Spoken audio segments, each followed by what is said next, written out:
जो है नरकम नरके वासम भवतीति अनुशुश्रुत, ऐसा हमने शास्त्र से सुना है। तो उसकी बात में कोई कमजोरी तो थी नहीं, पर भगवान जो है वह आगे क्यों हंसे? तो हंसे इसलिए कि जो है तुम बोल कहाँ बैठ करके रहे हो, बात तो सब शास्त्र की, कानून तो सब लगा रहे हो, पर मोह में बैठ करके तुम कानून लगा बोल रहे हो। और उसी मोह रूपी प्रमाद से तुम्हारे कर्तव्य बुद्धि जो थी वो आवृत। तो कर्तव्य विषयक प्रमाद और स्वरूप विषयक प्रमाद, यही है दो प्रकार का मोह। इसी को दूर करने के लिए गीता शास्त्र की प्रवृत्ति है। तो यहाँ क्या हो गया कि उसको जो है स्वरूप विषयक मोह हो गया। इसी को कहते हैं कि उसका फल क्या हुआ, उसे स्वातंत्र शक्ति नहीं प्राप्त होती। अब अपनी स्वतंत्रता खो दिया। ये दृष्टा है, स्वतंत्र है, ये दृश्य बना, दृश्य की को सत्ता देने वाला है। कहाँ तो दृश्य को सत्ता देने वाला है, कहाँ दृश्य इसको खाए जा रहा है।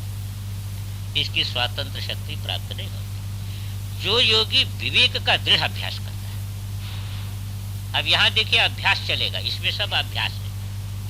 ये आणव है ना, आणव में अभ्यास है और उसमें दोनों में खाली निभालन है, खाली स्मृति जो है वो आपने किया मूल की, ये बस हो गया था। और यहाँ जो है वो अभ्यास है। तो जो योगी विवेक का दृढ़ अभ्यास करता है, करके माया के ऊपर पहुंचकर शुद्ध विद्या का समाश्रयण प्राप्त कर लेते हैं। शुद्ध विद्या क्या है? वही आत्मसात कर लिया, जगत अहमतया पश्यन्। बस ये जो अभेद वेदिनी विद्या, ये शुद्ध विद्या है। वो एक तत्व का जो है वह भान कराती, अभेदक ज्ञान कराती। माया भेदक ज्ञान कराती है और शुद्ध विद्या अभेदक ज्ञान कराती है। यही शुद्ध विद्या और माया में अंतर है। वेदिनी, वेदिनी, भेदिनी नहीं। अरे भाई, वेदिनी शब्द में अलग है और भेदिनी शब्द अलग है। अभेद का ज्ञान कराने वाली, समझे ना? तो अभेद का ज्ञान कराने वाली है। तो ये जब योगी विवेक का दृढ़ अभ्यास करके माया के ऊपर पहुंचकर, अब वो माया के ऊपर जब पहुंच जाएगा, शुद्ध विद्या का समाश्रयण प्राप्त कर लेते हैं। तो शुद्ध विद्या का यही ब्रह्म विद्या है आपकी, जो शुद्ध विद्या है। इसी को कहा था ना, इसी को आपको केनोपनिषद में आएगा। इंद्र को उसी को बताया, वही विद्या है जो है वह उमा हैमवती। तो यही विद्या है, वो जो है वह माया से ऊपर पहुंच करके शुद्ध विद्या का समाश्रयण कर लेते हैं। उन्हें आवरण रहित स्वात्मा की प्रतिभिज्ञा हो जाती है। प्रतिभिज्ञा शब्द इसलिए कहा कि इस समय भी आत्मा आवरण रहित है, क्योंकि आवरण को भी प्रकाशित करने वाला वही है। इसलिए आत्मा पर कभी आवरण हो ही नहीं सकता है। इसको संकेत आपके वेदांत में यही करते हैं ना, घन छिन्न मरकम घन छिन्न दृष्टि। हमारी दृष्टि आवृत होती है कि सूर्य आवृत होता है? सूर्य नहीं आवृत होता, वो सूर्य से वो घन भी प्रकाशित हो रहा है, सूर्य से वो घन भी प्रकाशित हो रहा है। पर हमारी दृष्टि आवृत होने से हमको लगता है कि सूर्य आवृत हो गया। इसी प्रकार आत्मा जो है हमेशा दृष्टि ही रहेगा, वो तो आवरण का भी भाव अभाव दोनों का प्रकाशक रहेगा। तो प्रकाशक ही रहेगा, प्रकाश्य तो कभी बनता नहीं। आत्मा प्रकाश्य नहीं बनेगा, आप कभी प्रकाश्य नहीं बनेंगे, आप प्रकाशक ही रहेंगे। ऐसा होने पर भी क्या हो जाता है कि यही बात जो है वह ध्यान में नहीं होती कि वह उसकी प्रतिभिज्ञा नहीं हो रही है। हम पहचान नहीं पा रहे हैं, इस समय भी आप प्रकाशक ही हैं भाई। जिस समय आप है इस समय भी प्रकाशक ही है। जैसे स्वप्न में जिस समय आप एक शरीर से बंधे हुए हैं, उस समय भी आप पूरे स्वप्न के प्रकाशक हैं। बस उस समय पूरे स्वप्न के आप प्रकाशक ही, पृथक ही। पर ऐसा भान नहीं होता, प्रतिभिज्ञा नहीं होती। जगने पर प्रतिभिज्ञा जहां हुई, अरे कहाँ भटक गया था मैं तो। जरा सी प्रतिभिज्ञा इधर की हुई तो फिर जो है वो सारा का सारा व्यर्थ हो जाता है। तो ऐसे क्या है कि स्वरूप तो वैसे का वैसे है इस समय भी, पर उसकी पहचान नहीं हो पा रही है। मेरा स्वरूप ये है, ये पहचान नहीं हो पा रही, तो ये प्रतिभिज्ञा हो जाती है। कैसे प्रतिभिज्ञा होगी? वही विवेक का दृढ़ अभ्यास करके माया के ऊपर पहुंचकर शुद्ध विद्या का समाश्रयण प्राप्त कर लेते हैं, उन्हें आवरण रहित स्वात्मा की प्रतिभिज्ञा हो जाती है। वो अहम विश्रांत, अब देखिए दृष्टा विश्रांति हो गई। अब तक दृश्य विश्रांति थी, अब स्वरूप विश्रांति हो गई। स्वरूप विश्रांति हो गई तो स्वरूप की प्रतिभिज्ञा हो गई, उन्हें जो है वह प्रतिभिज्ञा हो जाती, और माइक प्रपंच का उनके स्वरूप में ही लय हो जाता है।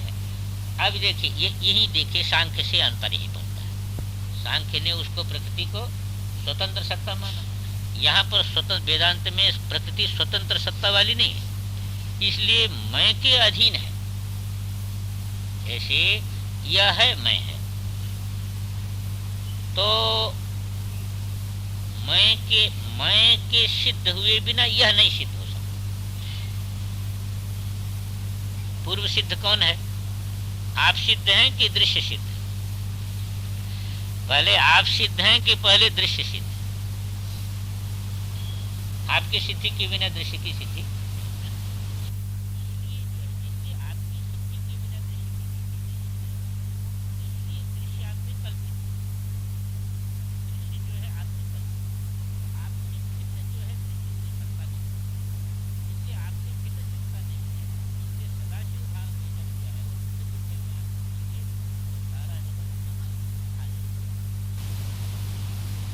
मैं उसको खा ले, यह और यह का विरोधीपन जो मैं में था, मानी यह था दृश्य और मैं था दृष्टा।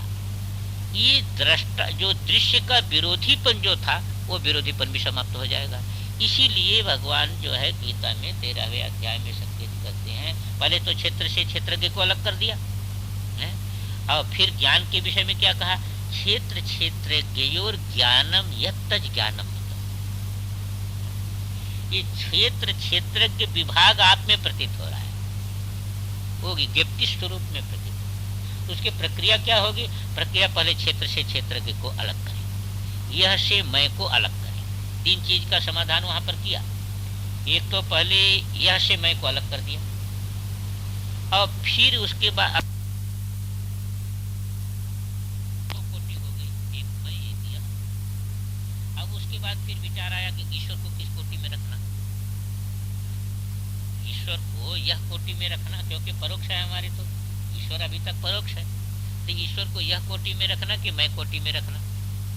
एक प्रश्न ये है।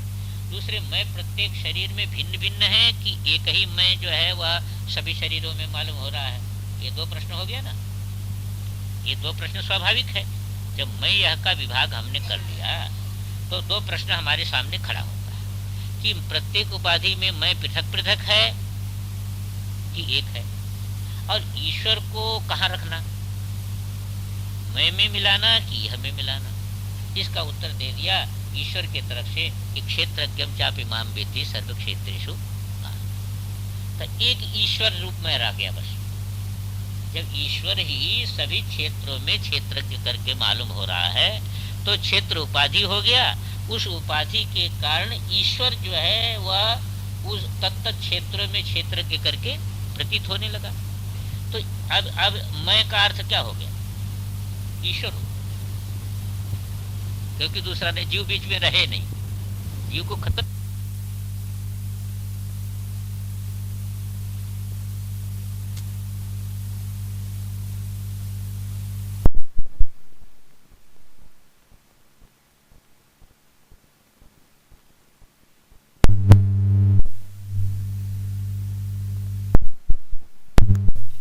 क्षेत्रज्ञ बना था, वो क्षेत्रज्ञत्व भी कल्पित हो गया उसमें। क्षेत्रज्ञ तो रह गया, उसका शुद्ध स्वरूप रह गया, और क्षेत्रज्ञत्व कल्पित हो गया। इसीलिए उसी का नाम ज्ञान है। कह दिया क्षेत्र क्षेत्रज्ञयोर ज्ञानम यत्त ज्ञानम। जिस प्रकाश में क्षेत्र क्षेत्रज्ञ भाव ये प्रतीत हो रहा है, वो जो अधिष्ठान भूत साक्षी प्रकाश है वही ज्ञान है। ये जो है प्रक्रिया है। तो इसी को ले रहे हैं कि उन्हें आवरण रहित तो स्वात्मा की प्रतिभिज्ञा हो जाती है। अभी आवरण सभी खत्म हो गया, और माइक प्रपंच का उनके स्वरूप में ही लय हो जाने से, जो माइक प्रपंच बाहर प्रतीत हो रहा था ना, वो तो स्वरूप में लय हो गया, इसलिए उसका बंधन सदा के लिए निवृत्त हो जाता है। इस प्रकार आत्मबल प्राप्त करके वे पूर्वोक्त मंत्रादि के अधिकारी बन जाते हैं। तो आणोपाय में क्या है कि विवेक पूर्वक ऐसे शोधन करते करते फिर उस भूमिका को हम प्राप्त करेंगे। अब ये कलादि तत्वों का वर्णन जो है उसको कल करेंगे। ओम पूर्णमदः पूर्णमिदं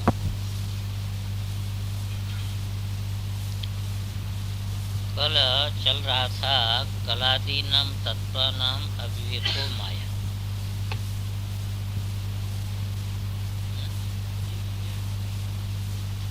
आपको क्यों चिंता लगी? आप तो हैं कि नहीं?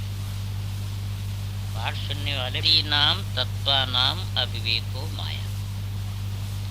माया किसका नाम है? कला से लेकर के पृथ्वी पर्यंत जो तत्व हैं, उन तत्वों के विषय में विवेक न रहना। तो विवेक न रहने के कारण अतस्मिन् तद्बुद्धि हो गई। यदि विवेक रहे तो शरीर में आत्मबुद्धि क्यों होगी? विवेक रहे तो शरीर में आत्मबुद्धि नहीं हो सकती, इंद्रिय में आत्मबुद्धि नहीं हो सकती, मन में आत्मबुद्धि नहीं हो सकती। तो ये विवेक का जो अभाव है, इसी का नाम माया है। तो इस पर विचार तो कल हो गया था। अब कलादि जो तत्व हैं, उन तत्वों के विषय में वैसे तो पहले मैंने चर्चा कर दी है, पर यहाँ पर विचार नहीं हुआ था, इसलिए आगे इसी पर विचार चल रहा था। अब आगे इसी संदर्भ में कलादि तत्वों का विशेष विवरण स्पष्ट किया जा रहा है कि कला से लेकर के पृथ्वी पर्यंत तत्व कौन कौन से हैं। कला से लेकर के क्षिति पर्यंत जो तत्व समूह है, इससे यह सारा जगत तत्व व्याप्त अर्थात परिपूर्ण है। ऐसी कोई जगह आपको नहीं मिलेगी जहाँ पंचभूत नहीं है, जहाँ गुण नहीं है, जहाँ माया नहीं है, जहाँ जो है कला काल नियति इत्यादि नहीं है। तो ये जो है, इनसे सारा का सारा जगत जो है वह परिपूर्ण है। इसी से इन्हें तत्व कहा जाता है, इसी से इनका नाम है तत्व। तत्व आप प्रलय पर्यंत जिनकी स्थिति बनी रहती है। तत्व सभी नहीं, घड़ी है इसका नाम तत्व नहीं हो सकता। तत्व उसी को कहते हैं कि महाप्रलय पर्यंत जिसकी स्थिति बनी रहती है। पृथ्वी में कितना भी परिवर्तन होगा फिर भी पृथ्वी बनी रहेगी। जब तक प्रलय नहीं होगा तब तक पृथ्वी बनी रहेगी। जल में कितना भी परिवर्तन हो पर जल तत्व बना रहेगा जब तक प्रलय नहीं होगा। तो प्रलय पर्यंत जिसकी, महाप्रलय पर्यंत जिनकी स्थिति बनी रहती है, उनका नाम होता है तत्व। दूसरी क्या है कि ये सभी में व्याप्त रहते हैं। तत्व की व्याप्ति सभी जगह रहती है, ये पूरे जगत में व्याप्त है। पृथ्वी भी है, वहाँ भी पांचों भूत व्याप्त है। और कोई भी जो है शरीर ऐसा नहीं है कि जिसमें पंचभूत न व्याप्त हों, गुण न व्याप्त हों। इनकी व्याप्ति सब जगह है। काल की व्याप्ति रहेगी, देश की व्याप्ति रहेगी। कहने का तात्पर्य है कि तत्वों की व्याप्ति सर्वत्र है। व्याप्त रहने के कारण इनका नाम है तत्व। तत्व तन विस्तारे न, तत्व से जो है, तत् से बनेगा तो तत्व व्याप्त, तत्वम व्याप्त। व्याप्त होने के कारण इनका नाम हो गया तत्व। अब एक एक को देखिए, कला से चलिए।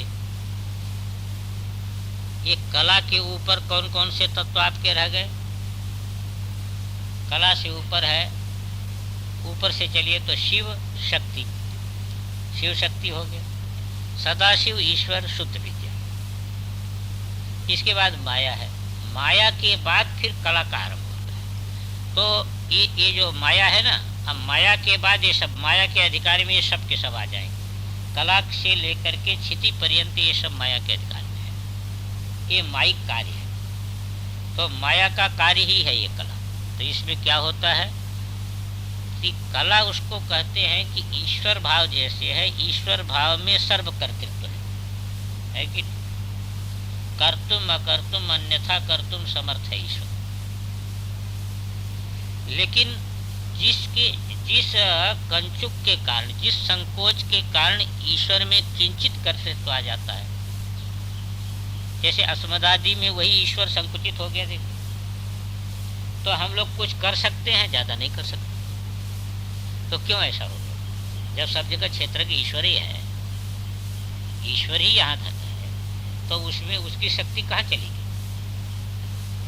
तो उसकी शक्ति ऐसी चली गई कि जैसे देखिए, जैसे आकाश है, आकाश में सारा विश्व समाया हुआ है, पर एक घट रूपी उपाधि लगा दीजिए, उसमें घटाकाश हो गया। अब उसमें 10 सेर चना रख सकते हैं, इससे ज़्यादा नहीं आता। जिस आकाश में सारा का सारा विश्व समा सकता है, वह उपाधि के कारण क्या हो गया कि जब वो घटाकाश बन गया तो उसमें 10 किलो चना आ रहा है, इससे ज़्यादा नहीं आ रहा। ऐसे जो ईश्वर जो है, जिस ईश्वर में सर्वकर्तृत्व था, वही कला रूपी उपाधि को ले लिया, कला रूपी कंचुक पहन लिया। तो कला रूपी कंचुक पहन लिया तो उसमें क्या हो गया? किंचित कर्तृत्व हो गया, किंचित कर्तृत्व। तो अब देखो, ब्रह्मा से लेकर के चींटी पर्यंत कर्तृत्व में संकोच हो गया। ब्रह्मा ज्यादा कर सकता है, उससे कम देवता कर सकते हैं, इंद्र आदि, उससे कम गंधर्व इत्यादि कर सकते हैं, मनुष्य उससे भी कम कर सकता है। योगी ज्यादा कर सकता है, मनुष्य उससे कम कर सकता है। पशु में और जो है कम हो गया, चींटी पतंगा इत्यादि ऐसे कम हो गया, कर्तृत्व का संकोच हो गया। तो सर्व कर्तृत्व उसी को कहते हैं कि किंचिन मात्र कर्तृत्व सामर्थ्य को कला कहते हैं।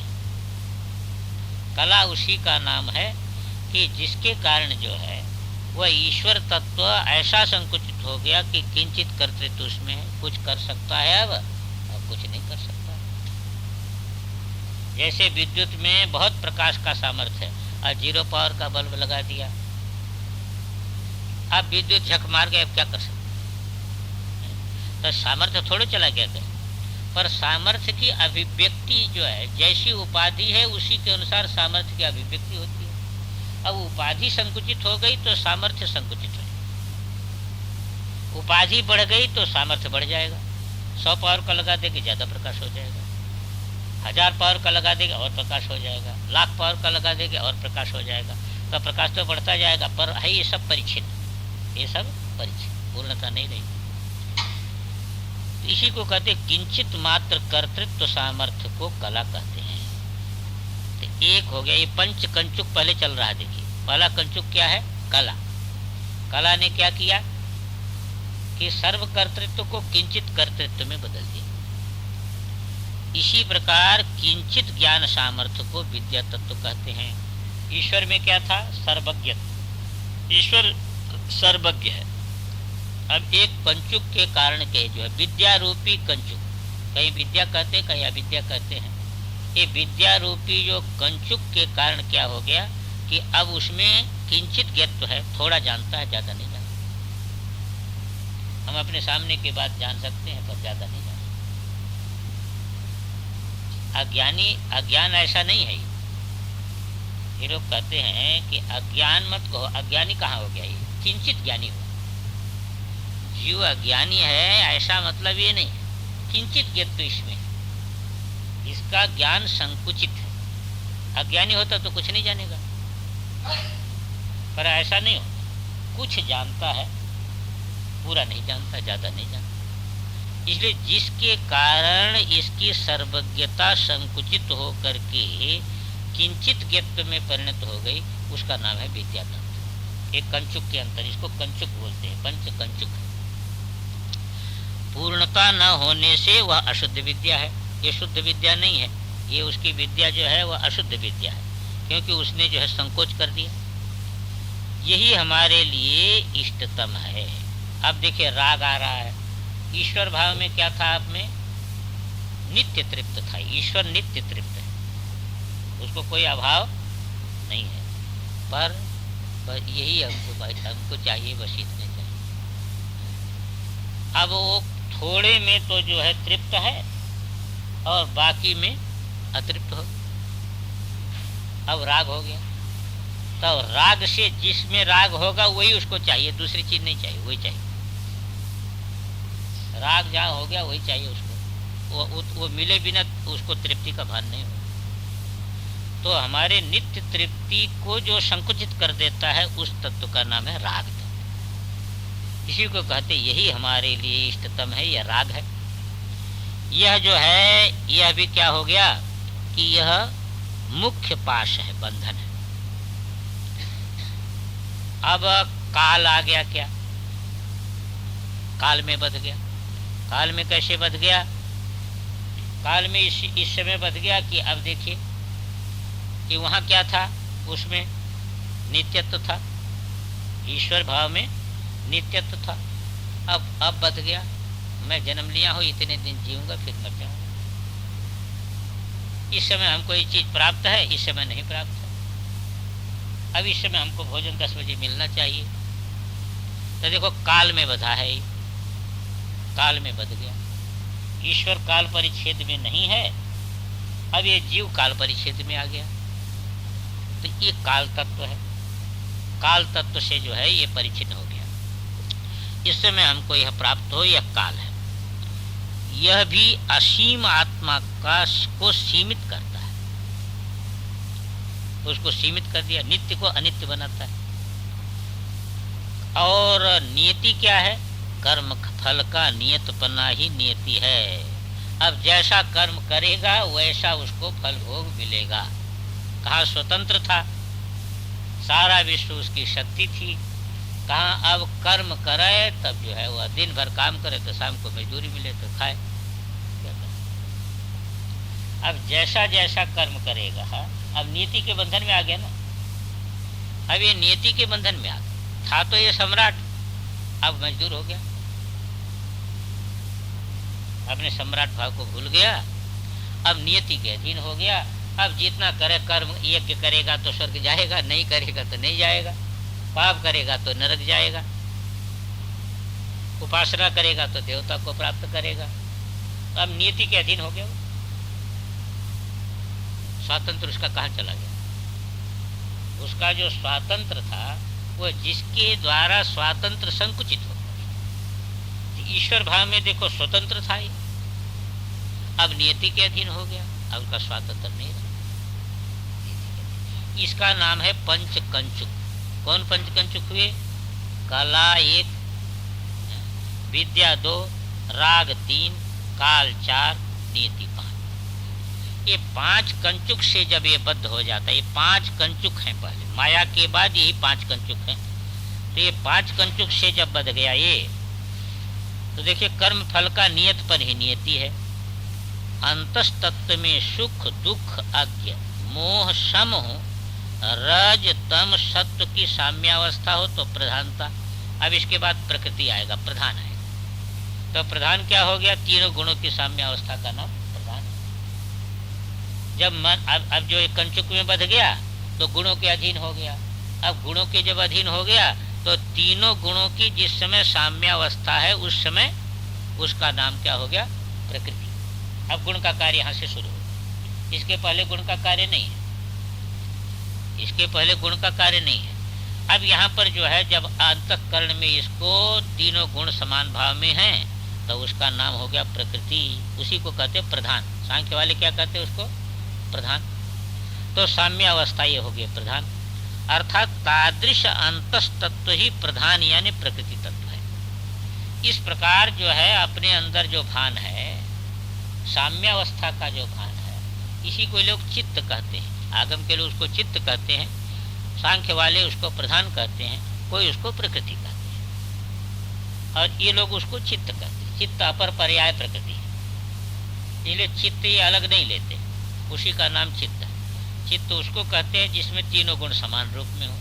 एक गुण बढ़ जाएगा तो उसका नाम दूसरा हो जाएगा। तीनों गुणों से नाम उसका जो है मन बुद्धि अहंकार हो जाएगा, और जो है वह तीनों गुणों की साम्यावस्था ये चित्त है, इसी का नाम प्रकृति है। ये इनका चित्त अपना पारिभाषिक शब्द है, यहाँ पर नहीं दिया, पर उसको समझ के रखना। नहीं वहाँ तो मन वृत्ति, इनका पारिभाषिक शब्द चित्त। सभी के पारिभाषिक शब्द अलग अलग होते हैं ना। जैसे मान लीजिए गुण है, तो व्याकरण का जो पारिभाषिक शब्द गुण है उसका अर्थ क्या है? अ ये हो अदेम गुण।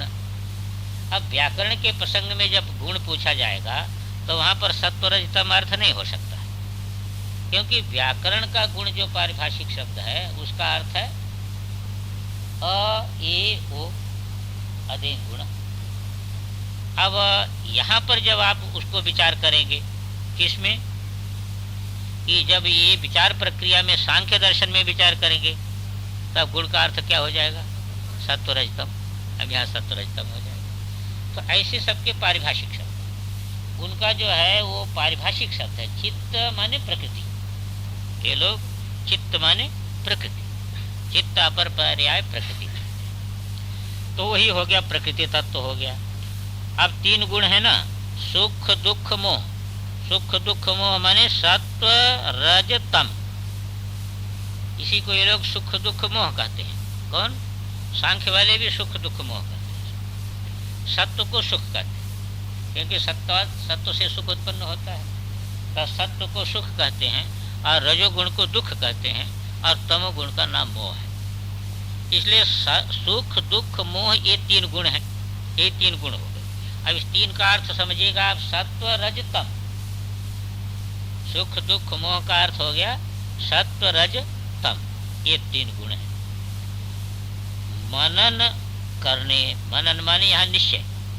अब निश्चयात्मिका वृत्ति जब होती है तो निश्चयात्मिका वृत्ति जब हो जाती है, सत्व से निश्चयात्मिका वृत्ति होती है, इसलिए निश्चयात्मिका वृत्ति होने से बुद्धि हो गई।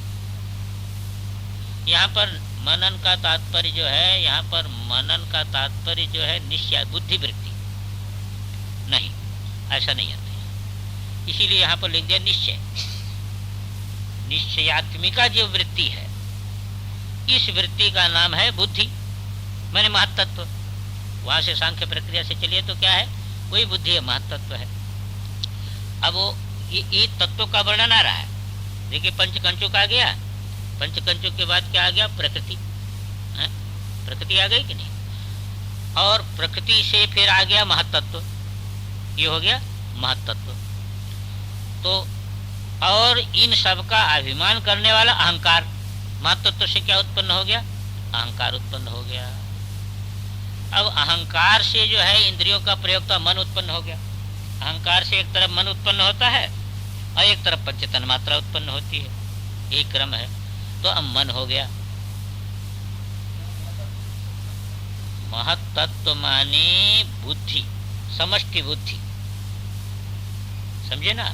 सत्व रज तम ये हो गए गुण हैं, उसकी साम्यावस्था, गुणों की साम्यावस्था का नाम कौन हो गया, गुणों की साम्यावस्था का नाम हो गया प्रकृति प्रधान, इनकी दृष्टि से चित्त। और उससे जो है अब जो है एक गुण दूसरे पर हावी होगा, तो जब वह सत्व हावी होगा तो ये कौन सा क्या आ जाएगा, महत्तत्व आ जाएगा है? जब तमोगुण हावी होगा तब जो अहंकार आ जाएगा है? रजोगुण हावी होगा तो क्या हो जाएगा, मन हो जाएगा। अब इधर मन उत्पन्न हो गया, इधर पंचतान मात्राएं उत्पन्न होती हैं। वो क्रम इसमें नहीं है, पर उस क्रम को समझ के रखना चाहिए। तो ये कहा कि अब अहंकार हो गया, मन हो गया। अब मन के बाद इसमें इंद्रियां आ गई, श्रोत्रादि इंद्रियों से विशेषित, माने श्रवण स्पर्श आदि ज्ञान जिससे होता है वह हो गया ज्ञानेन्द्रिया। ज्ञानेन्द्रिया कौन हो गई, श्रोत्रेंद्रिय हो गई, त्वगेंद्रिय हो गई, चक्षुरेंद्रिय हो गई, और रसनेन्द्रिय हो गई, घ्राणेन्द्रिय हो गई। इससे क्या ज्ञान होगा, शब्द स्पर्श रूप रसगंध का ज्ञान होगा। तो इस प्रकार जो है ये हो गई ज्ञानेन्द्रिय, बुद्धि गण है। और इसी प्रकार 5 कर्मेंद्रिय ले लो, वागेंद्रिय, हस्तेंद्रिय, और पादेंद्रिय, और उपस्थेंद्रिय, वायुरेंद्रिय, इस प्रकार 5 कर्मेंद्रिय हो गई। तो ऐसे ही बाघ आदि इंद्रियों से विशेषित कर्तृत्व क्रिया, तो उसमें क्या होता है, ज्ञानेंद्रियों से ज्ञान होता है और कर्मेंद्रियों से क्रिया होती है। ज्ञानेंद्रियों को लेकर के ये ज्ञाता बनता है।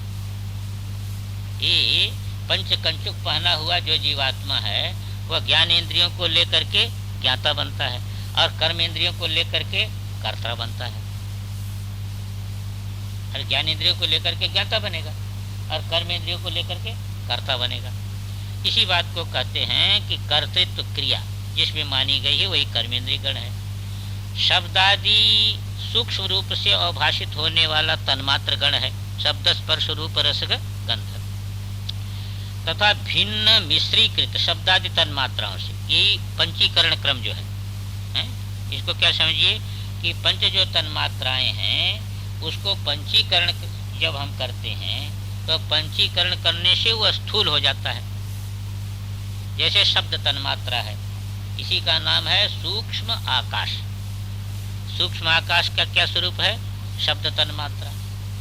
और जो है वह स्पर्श तन्मात्रा सूक्ष्म वायु का स्वरूप है।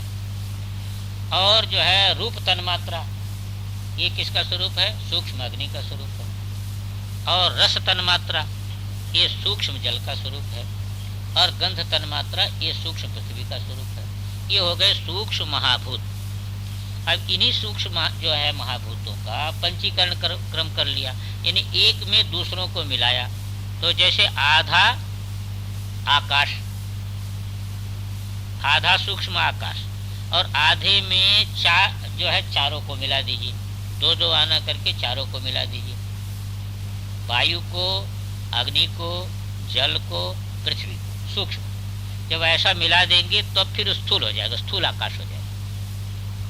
तो उसका स्वरूप क्या हो गया? स्थूल आकाश। इसी को कहते पंचीकरण। पंचीकरण की पद्धति यही है कि देखो 5 सूक्ष्म महाभूत, तो ऐसा करिए 5 सूक्ष्म महाभूत को पहले प्रत्येक जो है को 2 भाग कर ली, 2 भाग करके आधा को जो है रख ली, और आधा जो है उसमें 4 भाग करिए और दूसरे चारों में मिला दीजिए। तो प्रत्येक का आधा भाग में 4 टुकड़ा होगा तो दूसरे में मिल जाएगा। तो मिल जाने पर क्या हो जाएगा? आकाश में क्या होगा कि आधा आकाश और 2 आना वायु, 2 आना जो है वह जल अग्नि, 2 आना जल, 2 आना पृथ्वी। इसको जब मिला देंगे तब वो स्थूल आकाश हो जाएगा। वायु में क्या होगा? आधा वायु होगा, 2 आना आकाश, 2 आना अग्नि, 2 आना जल, 2 आना पृथ्वी। ये मिल गए तो स्थूल वायु हो गया। अग्नि है, आधा अग्नि, 2 आना आकाश, 2 आना वायु, 2 आना जल, 2 आना पृथ्वी, तो स्थूल अग्नि हो गया। ऐसे जो है वह रस तन्मात्रा है, सूक्ष्म जो है जल, उसमें आधा जो है वह जल, 2 आना आकाश, 2 आना जो है वायु, 2 आना अग्नि, 2 आना पृथ्वी, तो स्थूल जल हो गया। इसी प्रकार आधा जो पृथ्वी गंध तन्मात्रा है, उसमें 2 आना आकाश, 2 आना जो है वायु, 2 आना अग्नि, 2 आना जल, तो स्थूल पृथ्वी। इसी को कहते पंचीकरण क्रम।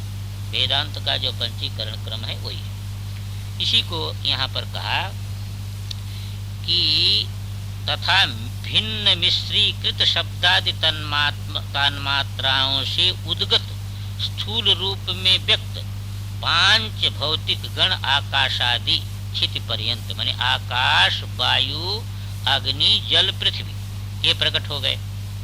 तो अब देखिए कला से पृथ्वी पर्यंत आप आ गए कि नहीं? पंचकंचुक ध्यान में है ना, पंचकंचुक हो गया। और जो है वह प्रकृति, और प्रकृति के बाद महत्तत्व, महत्तत्व के बाद अहंकार, अहंकार के बाद मन, ज्ञानेन्द्रिय, कर्मेंद्रिय, पंच महाभूत, तो 15 ये हो गए।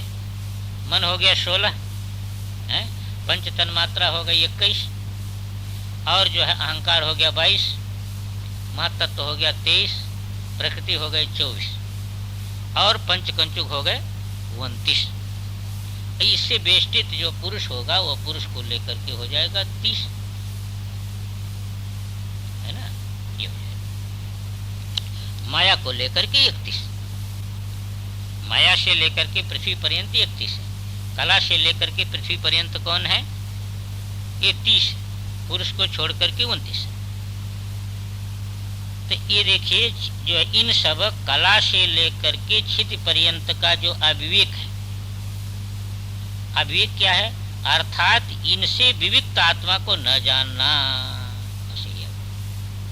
कला से लेकर के पृथ्वी पर्यंत से भिन्न आत्मा है, इनका प्रकाशक है, पर इनको इनसे अलग नहीं जानना आत्मा को। अब इसी को शरीर में लगा दीजिए। शरीर भी 5 भौतिक है, इसमें भी 5 कर्मेंद्रियां हैं, 5 ज्ञानेंद्रियां हैं, मन है, बुद्धि है, अहंकार है, चित्त है कि नहीं? तो देखो चित्त हो गए प्रकृति है? और मन बुद्धि अहंकार हो गया, पंच कर्मेंद्रियां हो गई, पंच ज्ञानेंद्रियां हो गई है? और पंचभूत हो गया। ये है नहीं शरीर। अच्छा, और कंचुक भी है, क्योंकि किंचित कर्तृत्व है, किंचित ज्ञातृत्व है, किंचित तृप्तत्व है, और अनित्यत्व है, और अस्वातंत्र है, नियति है। तो ये भी है इसमें। अब इनसे जो है क्या करना कि इनसे भिन्न आत्मा को न जानना, ये माया है। इनसे भिन्न आत्मा को न जानना, इसी का नाम माया है। इसी को हमने कल कहा था कि इसी को माया वेदांत में भी कहते हैं कि जो है वो अध्यास, अतस्मिन् तद्बुद्धि, अनात्मनि शरीरादौ आत्मबुद्धिस्तु या भवेत्। कल बताया था, अनात्मा शरीर आदि में जो आत्मबुद्धि हो जाती है, इसी का नाम माया है।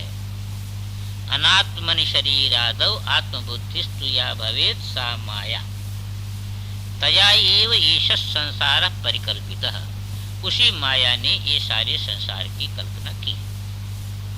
तो माया कहीं खोजने के लिए नहीं जाना है, माया इसी अविवेक का नाम है। एक कला से लेकर के पृथ्वी पर्यंत जो ये शरीर में है, इससे पृथक आत्मा को नहीं जानता है, इससे मिला करके आत्मा को जानता है, इसी का नाम माया है। इसी बात को यहाँ पर कहते हैं कि इससे विविक्त आत्मा को न जानना यही माया है, क्योंकि वही मोह भ्रम अविवेक उत्पन्न करने वाली है। इसी से मोह होता है, इसी से भ्रम होता है, इसी से अविवेक होता है।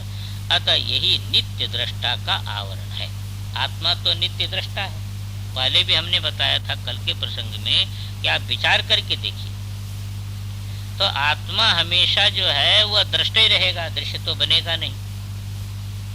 तो शरीर भी दिखाई दे रहा है, मन भी दिखाई दे रहा है, इंद्रियां भी दिखाई दे रही हैं, बुद्धि भी दिखाई दे रही है, अहंकार भी दिखाई दे रहा है, किंचित कर्तृत्व का भी ज्ञान हो रहा है, किंचित भोक्तृत्व का भी ज्ञान हो रहा है, अल्पज्ञत्व का भी भान हो रहा है।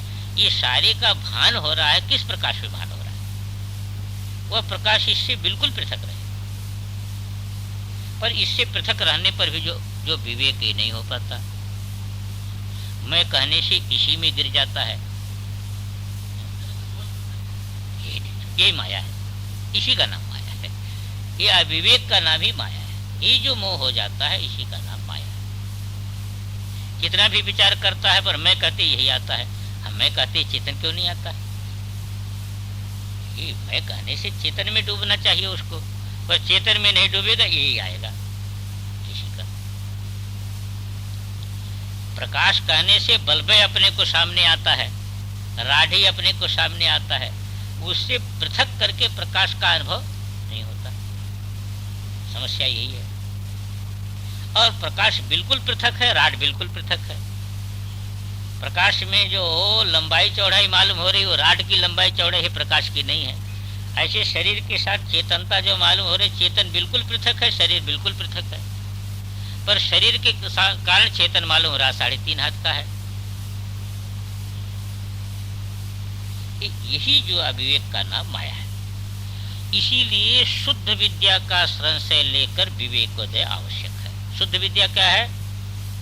शुद्ध विद्या क्या करती, इससे अलग कर दे, पहले जो है इससे अलग कर देती है, जिसको आप जो है विवेक कहते। विवेक के द्वारा अलग करके फिर इसको आत्मसात करते। जगत अहमतया पश्यन् सदाशिव। शुद्ध विद्या में सदाशिव संज्ञा इसकी हो जाती, और सारे जगत को अपने अंदर लीन कर लेगा। पहले अपने को पृथक करेगा, और पृथक करके सारे जगत को अपने में लीन कर लेगा। इसलिए शुद्ध विद्या का संशय लेकर विवेकोदय आवश्यक है। विवेक कैसे होगा? अविवेक का नाश होगा इसी से। ये बारंबार जो है वह शुद्ध विद्या का जो है आधार ले। इसी प्रयोजन से तत्ववेदी महात्मा शुद्ध तत्वों का निरूपण करते हैं। इसीलिए महात्मा सबका लक्षण बताते हैं। भाई देखो, शरीर का ये लक्षण है, ये स्थूल शरीर है, ये सूक्ष्म शरीर है, ये कारण शरीर है, ये अन्नमय कोश है, ये प्राणमय कोश है, ये मनोमय कोश है, ये विज्ञानमय कोश है, ये आनंदमय कोश है। क्यों इसको कहते हैं? इससे पृथक करने के लिए। ये गुहा है ना, ये गुहा ऐसा परंपरा, इस पंचकोश की परंपरा का नाम गुहा है। इसमें छिप गया है आत्मा, इसी में छिप गया है आत्मा। ये पंचकोशों को पृथक करने के लिए, पंचकोशों से पृथक आत्मा को करने के लिए ये परंपरा है। तो महात्मा शुद्ध तत्वों का निरूपण करते हैं। शिव से शुद्ध विद्या पर्यंत 5 शुद्ध तत्व हैं। 5 शुद्ध तत्व हैं ऊपर से। कौन? एक शिव है, स्वयं प्रकाश है, वह शिव तत्व है। शिव तत्व का क्या स्वरूप है? वह शुद्ध चैतन्य स्वरूप था, यही शिव तत्व। और सदाशिव क्या हो गया? कहते सदाशिव तो जो है वह कौन है? जगत अहमतया पश्यन है सदाशिव। जगत अहमतया पश्यन सदाशिव। और शुद्ध चिन्मात्र है शिव तत्व। अब शिव तत्व में जो है इच्छा उत्पन्न हुई, तदेक्षत बहुत श्याम प्रजाई है। उसने ईक्षण किया कि मैं बहुत हो जाऊं। तो बहुत भवन का जो संकल्प है उसको क्या किया फिर? जैसे प्रजापति ने किया था ना, वो सारी सृष्टि करके कहा कि ये सृष्टि तो मैं ही हूँ। सवेरे आया था ना, ये सृष्टि मैं ही हूँ। ऐसे शिव जब ये देखता है कि वो सारा सृष्टि जो जगत है अहमतया पश्यन, मैं के अंदर ले लेता है। तो मैं के अंदर ले लेता है तब उसकी जो है सदाशिव संज्ञा हो जाती है। शिव की संज्ञा क्या हो जाती है? सदाशिव संज्ञा। सारा वैभव यहीं में छिपा है। प्रकट होता है ईश्वर में, पर छिपा कहाँ है? सदाशिव में छिपा है। जैसे सारा बट वृक्ष छिपा कहाँ है? बीज में छिपा है, पर प्रकट होता है बाहर, बीज में प्रकट नहीं है। ऐसे सदाशिव तो अहम में खा लिया तो वहां पर प्रकट नहीं है, पर वही वैभव फिर ईश्वर तत्व में प्रकट हो जाए। जैसे वेदांत के अनुसार अंतर्यामी में जो है अव्याकृत आत्मा में सारा का सारा वैभव छिपा है ना? सारा का सारा वैभव उसी में छिपा है, अव्याकृत आत्मा प्राज्ञ में। और प्रकट कहाँ होता है? हिरण्यगर्भ में। हिरण्यगर्भ में प्रकट हो गया। वो संपूर्ण ज्ञान शक्ति, संपूर्ण क्रिया शक्ति का प्राकट्य हिरण्यगर्भ में है। तो हिरण्यगर्भ में उसका प्राकट्य है। अव्याकृत आत्मा ईश्वर में उसकी स्थिति, ईश्वर में स्थिति है, हिरण्यगर्भ में उसका प्राकट्य। वेदांत के अनुसार यहाँ क्या कहते हैं? यहाँ इस बात को कहते हैं कि सदाशिव में जो है ये संपूर्ण ज्ञान शक्ति, क्रिया शक्ति, ये सारा का सारा मूल सदाशिव में है और प्रकट होगा वो ईश्वर। तो इसलिए अपने इनके शब्दों को ध्यान में रखिएगा। यही ज्ञान शक्ति, क्रिया शक्ति, ये संपूर्ण शक्ति तत्व हो गया ना।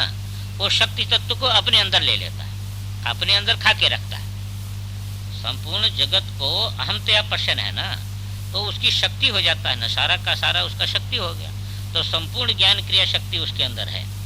सर्वज्ञान सर्वक्रिया की योग्यता उसमें है, अभिव्यक्ति नहीं है अभी, क्योंकि वो अपने अंदर उसको, जैसे आपके अंदर जो शक्ति होती है, हमेशा शक्ति के विषय में ध्यान रखें कि शक्ति जो है वह उसका कार्यानुमीय शक्ति होती है। कार्य के द्वारा शक्ति का अनुमान होता है। आप बैठे हैं, अब क्या पता कि आप में वक्तृत्व शक्ति है कि नहीं शक्ति है? आपके अंदर वक्तृत्व शक्ति है, पर उसको हम जान नहीं सकते। जब कार्य होगा, जब आप बोलने लगेंगे, तब हमको समझ में आएगा इनमें वक्तृत्व शक्ति थी, तभी तो बोले आप। ऐसे सदाशिव ये शक्ति पुंज है। अभिव्यक्ति ईश्वर में होगी, अभिव्यक्ति ईश्वर में, क्योंकि वहां यहाँ तो बहिर्भूत नहीं है ना, ईश्वर में। फिर माया को लेकर के बाहर जब कार्य प्रकट होगा, तो जब बाहर कार्य प्रकट होगा तो शक्ति का अनुमान होगा।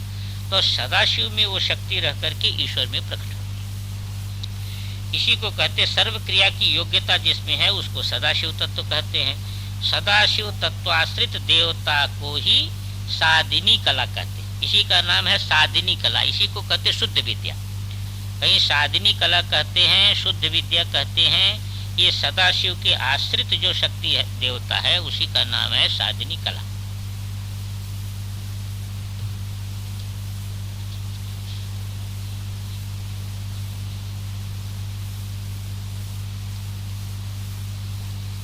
एक नीचे टिप्पणी है, उसको समझ लीजिए। माया तीन प्रकार की है। तीन प्रकार की माया क्या है? मोहिनी एक माया है, मोह उत्पन्न कर रही है, और वही माया तत्व रूप हो गई। अरे वही माया तो पृथ्वी पर्यंत में आ गई ना। एक तो मोहिनी है जिससे मोह उत्पन्न कर रही है, और एक संपूर्ण जगत के रूप में परिणत हो गई, तो तत्व रूपा, ये दो हो गया। और एक ग्रंथ रूपा हो गई, जड़ चेतन की ग्रंथि बांध दिया। अब ये ग्रंथि जो है वह यद्यपि मृषा छूटती कठिनाई, ये है तो झूठी पर छूटती नहीं है, अब ग्रंथि हो गई। और जो है वह इसका एक स्वतंत्र नाम है शक्ति रूपा। ये माया ही शक्ति रूपा भी कहते हैं उसको, मोहिनी भी है, तत्व रूपा भी है, ग्रंथि रूपा है। मुक्त पुरुष जो है उसको यही माया शक्ति रूपा हो जाती है। जैसे ईश्वर के लिए माया क्या है? शक्ति रूपा है। ईश्वर के लिए माया मोहिनी नहीं है, ईश्वर के लिए ये माया शक्ति रूपा है। उसी को लेकर के तो सारा का सारा काम कर रहा है वो। तो ईश्वर के लिए तो शक्ति रूपा है। और माया गर्भों के लिए किसी को तत्व रूपा है, किसी को ग्रंथि रूपा है, किसी को मोहिनी है। अब ये माया के विस्तार में देखिए, ये तत्व रूपा है, पृथ्वी इत्यादि रूप में जो दिखाई दे रहा है ना, ये भी माया ही है। ये पृथ्वी इत्यादि में जो दिखाई दे रहा है ये भी माया ही है, और कुछ नहीं। एक बार वो साधना सदर के मंडलेश्वर जी महाराज बताते थे कि जयपुर का राजा था, बहुत दिनों की बात है। एक मायावी आया, तो उसने कहा कि मैं आपको कुछ आश्चर्य दिखाना चाहता हूँ। तो क्या देखना चाहते हैं? तो उन्होंने कहा महाभारत का युद्ध दिखा सकते हो? तो कहा हाँ, महाभारत का युद्ध में दिखा सकता हूँ, 7 दिन का समय चाहिए, महाभारत का युद्ध में दिखा सकता हूँ। चला गया, 7वें दिन आया, सब लोग, रात का समय था, सब लोग जो है बैठे थे, सब इंतजाम करके रखा था उन्होंने। और वो विदेश गए थे, उस समय कैमरा सब जगह नहीं प्राप्त था, तो विदेश से वो कैमरा ले आए। तो उन्होंने लगा के रखा था कि जब ये दिखावे तो सब फोटो ले लो, ऐसा। अब वो जो है जब उसने दिखाया, मार महाभारत ऐसे ही हाथी घोड़ा सैनिक इतना जो है, सब ने देखा कि बड़ी भारी लड़ाई हो रही है और बड़े भयंकर शब्द हो रहे हैं। सारा का जो है उसने 1 घंटा तक महाभारत युद्ध दिखाया, और 1 घंटे तक महाभारत युद्ध दिखाने के बाद अब वो सब फोटो खिंचवा लिया राजा ने। और जब फोटो जो है वो धोई गई तो सभी में एक ही फोटो आई कि वो जो मायावी था वो माला लेके जप कर रहा, एक ही फोटो सब में आई। दूसरी फोटो वो तो माला लेके जप कर रहा था वहां बैठ करके, और जैसा संकल्प कर रहा था वैसा दिख रहा था सबको। फोटो तो उसी की आई खाली, और जितना चीज दिखाई दी उसकी फोटो नहीं आई। तो इसका मतलब वहां पर मायावी ही था, माया तो और कुछ नहीं थी। जितना जो हम लोगों को आडंबर दिखाई दे रहा है ना, एक मायावी जो ईश्वर है वो उसकी माया है और कुछ है नहीं। जब आप विवेक से इसकी फोटो लेंगे तो इसमें कुछ भी मिलने का नहीं है, एक ईश्वर छोड़ करके नहीं मिलेगा। जब विवेक से आप चित्रों की तरफ ध्यान देंगे तो एक पर्दा छोड़ करके आपको दूसरा कुछ वहां पर मिलेगा नहीं। वो फोटो तो पर्दा के ही आएगी, विवेक में आपको पर्दा छोड़ करके किसी चित्र की फोटो नहीं मिलेगी। तो इसी प्रकार यहाँ पर कहते हैं कि माया गर्भों के लिए किसी को तत्व रूपा है और किसी को ग्रंथ रूपा है। बहिर्मुख आप देखिए तत्व रूपा हो गई, अंदर देखिए तो ग्रंथि रूपा हो गई है। अब ग्रंथि पड़ी है, अब जो है वह घर नहीं छूट रहा है, परिवार जनों का मोह नहीं छूट रहा है, आश्रम का मोह नहीं छूट रहा है। अब देखो ग्रंथि पड़ी है, बिना ग्रंथि की ग्रंथि लगी, ग्रंथि रूपा है। और किसी को जो है वह मोहिनी रूपा है। अब इस जगत में एक जगह तो कहाँ कहाँ मोह नहीं उत्पन्न हो रहा है। तो इस प्रकार जो है वह माया का कार्य दिखाई देता है। यही सभी तत्वों और उसके स्वभावों को भाषित करती है माया। अतः सदाशिव ही ईश्वर द्वारा, वही जो मैं कह रहा था ना, सदाशिव में सारा शक्ति पुंज है, वही ईश्वर द्वारा सभी तत्वों को प्रेरित करता है। इसी को वेदांत में अंतर्यामी हिरण्यगर्भ के माध्यम से सभी को चलाता है। तो ये ईश्वर के द्वारा सभी तत्वों को प्रेरित करता है। इसलिए मुख्य प्रेरकत्व तो सदाशिव में है, पर वो सदाशिव में दिखाई नहीं देता। मुख्य प्रेरकत्व तो कहा है सदाशिव में है, पर वो दिखाई नहीं देता, दिखाई दूसरी जगह दिख रहा है, दिखाई दे रहा है ईश्वर में। ईश्वर तत्व उसका प्रेर्य है और अन्य तत्वों का प्रेरक है। सब